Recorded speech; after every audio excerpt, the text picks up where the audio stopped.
বিদ্যুতের বিল বাড়ালো কে? এত দাম খাবো কি? এত দাম খাবো কি? আলু সহ নিত্য জিনিসের দাম বৃদ্ধির প্রতিবাদে এবং তাই নিয়ে দৃষ্টি আকর্ষণ প্রস্তাব নিয়ে আসে বিজেপি পরিষদীয় দল এবং তার উত্তর দেন পরিষদীয় মন্ত্রী শোভনদেব চট্টোপাধ্যায়, কিন্তু সেই অভিযোগে সন্তুষ্ট প্রকাশ করেন না বিজেপি বিধায়করা এবং তারা ওয়াকআউট করে এবং বিধানসভার বাইরে এইখানে এই আলুর যে প্যাকেট সেই প্যাকেট এবং তার পাশাপাশি এই ধরনের এই পোস্টার এইগুলোকে নিয়ে তারা কিন্তু এখানে বিক্ষোভ কর্মসূচি দেখায় এবং আলুর যেভাবে দাম বৃদ্ধি সেই বিষয়টাকে তারা মূলত তুলে ধরার চেষ্টা করে। যদিও পরিষদীয় মন্ত্রীর তরফ থেকে যেটা অভিযোগ করা হয় যে বিজেপি শাসিত রাজ্যগুলিতে কিন্তু যথেষ্ট বেশি দাম জিনিসপত্রের, এই ধরনের অভিযোগ এবং তার পাশাপাশি বিদ্যুতের দামের বিষয় তোলে। যে জিনিসপত্রের দাম বেড়েছে সেই দাম কমানোর ক্ষেত্রে রাজ্যের টাস্ক ফোর্স সম্পূর্ণরূপে ব্যর্থ, কালোবাজারি হচ্ছে।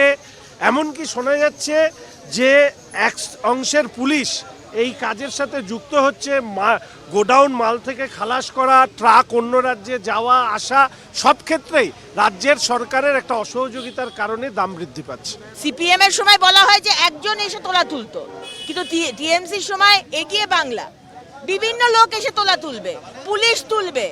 একটা মানুষ, একটা বউ বা একটা মা বা একটা ভাই সামান্য সবজি বিক্রি করে সংসার চালাচ্ছে, কোথা থেকে চালাবে? তাই আজকে পুরো জিনিসটা তাই দাম বাড়ছে।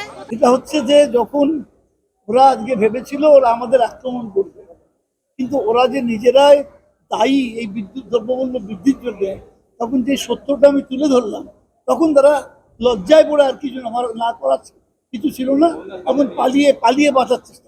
এবং এই বিক্ষোভ যখন চলে সেই সময় তৃণমূলের এক বিধায়কের গাড়ি কিন্তু এই বিধানসভার অভ্যন্তরে ঢোকার সময় সেই সময় কিন্তু সেই গাড়ির সাথে বাদানুবাদে জড়িয়ে পড়েন বিজেপি বিধায়করা।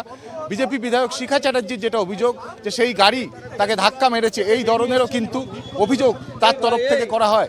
কেউ সেই একই জিনিস করেছে, কেন এই জিনিস আমরা মেনে নেব না?